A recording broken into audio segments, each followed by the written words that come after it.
I had been driving for hours, feeling the weight of the long road trip. My eyes were getting heavy, and the road ahead seemed endless. I needed a place to stop, just for the night. There wasn't much out here, just miles of empty road, occasional patches of trees, and nothing else. It was getting late, and I hadn't passed a town in quite a while.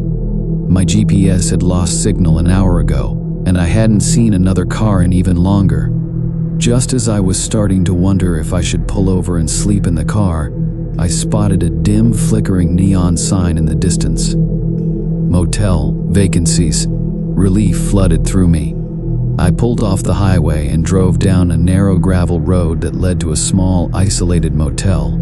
It looked old, with peeling paint and an uninviting atmosphere, but I was too tired to care. I just wanted to sleep. The parking lot was almost empty, except for an old pickup truck parked near the entrance. I parked my car and stepped out, stretching my legs. The night air was cool, and there was a strange stillness about the place. The only sound was the distant hum of the highway. I walked toward the office, a small building at the front of the motel. The lights were dim inside, and as I opened the door, a small bell chimed. The reception area was empty, except for an old desk and a faded chair behind it. A sign on the wall said "Ring for service," so I tapped the small bell on the counter. A minute later, a man appeared from a back room. He was tall, with a wrinkled face and thinning gray hair. He wore a stained button-up shirt and looked like he hadn't smiled in years. "Need a room?" he asked in a gruff voice. "Yes," I replied. "Just for the night." He nodded, reached under the counter, and pulled out an old-fashioned guest book. "Sign here," he said, sliding it toward me along with a rusty pen. I signed my name, feeling a little uneasy in the silent, empty office. "That'll be $50, he said. I handed him the cash, and he gave me a key. The key was attached to a large metal tag with the number 12 on it. "Room 12, he said. "Down the hall to your right."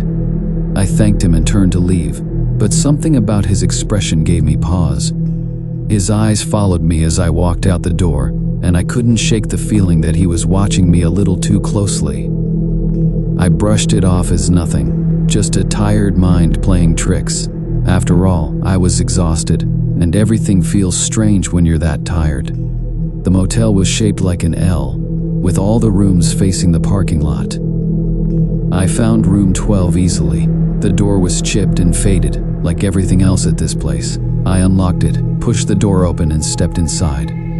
The room was small, just a bed, a small table with a chair, and a TV mounted on the wall. It smelled slightly musty, but it wasn't the worst motel room I'd ever stayed in. I tossed my bag onto the bed and sat down, feeling the springs creak under me. I looked around the room, feeling uneasy again. Something about the place felt off, but I couldn't put my finger on it. Maybe it was the silence. There was no sound from the other rooms, no voices, no TV, nothing. It felt like I was the only guest here. I tried to shake off the feeling and decided to take a quick shower before bed. The bathroom was small, with cracked tiles and an old rusty shower head. The water was lukewarm at best, but it was enough to wash off the grime of the long drive. After I got out of the shower, I felt a bit better. I dried off, got into bed, and flipped through the channels on the TV.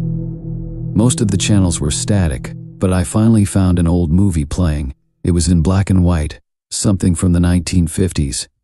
I wasn't really paying attention, I just needed some noise to fill the silence.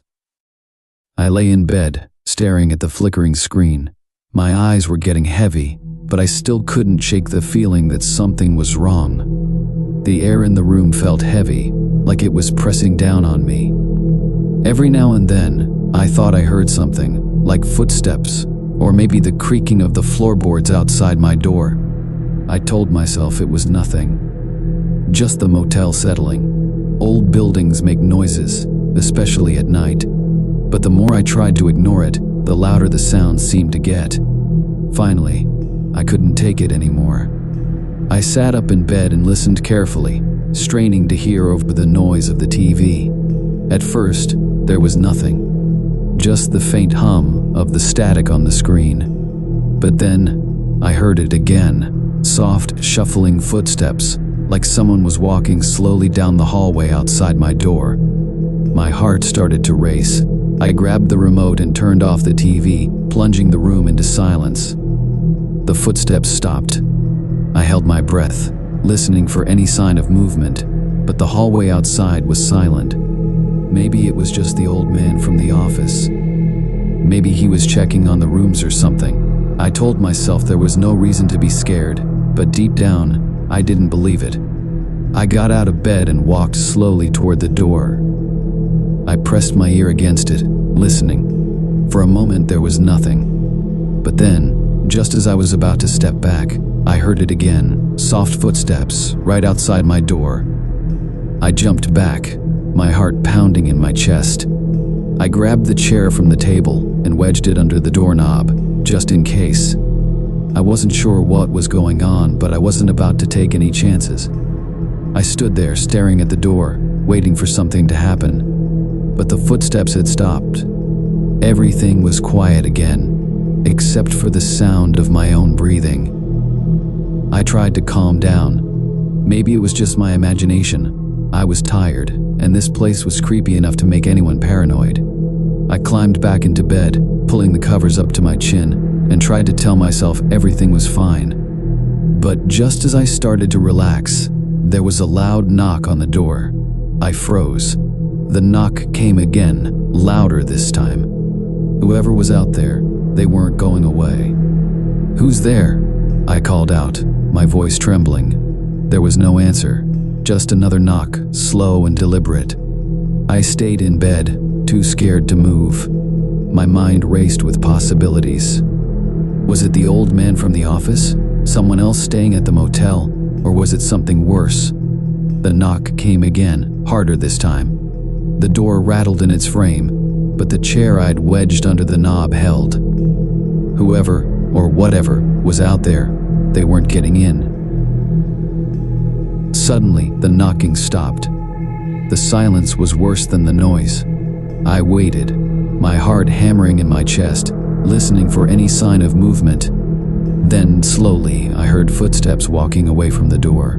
They moved down the hall, fading into the distance until there was nothing left but silence. I didn't sleep the rest of the night. I lay in bed, staring at the door, waiting for something else to happen. But the footsteps never returned, and the knocking didn't come again. When the first light of dawn crept through the window, I finally felt like I could breathe again. I got out of bed, my body stiff from tension and exhaustion, and gathered my things. I wasn't staying here another minute. I unwedged the chair from the door and opened it cautiously, peeking out into the hallway. It was empty, just as it had been the night before. I stepped out, closing the door quietly behind me, and made my way back to the office.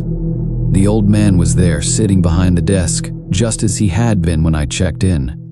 He looked up as I approached, his expression unreadable. "Leaving early?" he asked, his voice flat. "Yeah," I said, trying to keep my voice steady. "I didn't sleep well." He didn't ask why, and I didn't offer an explanation. I handed him the key, and he took it without a word. I turned to leave, but before I could step out the door, I stopped. Did anyone else check in last night?" I asked, trying to sound casual. He looked at me, his eyes cold and unblinking. "No," he said. "You were the only guest." A chill ran down my spine. I didn't know what to say, so I just nodded and hurried out the door. As I drove away from the motel, the old man's words echoed in my head. I was the only guest. So who or what had been outside my door last night? I'll never know for sure, and I don't want to. All I know is that I'll never stop at a random motel in the middle of nowhere again. Some places are better left alone, and I'm certain that whatever was haunting the halls of that motel is still there, waiting for the next weary traveler to check in.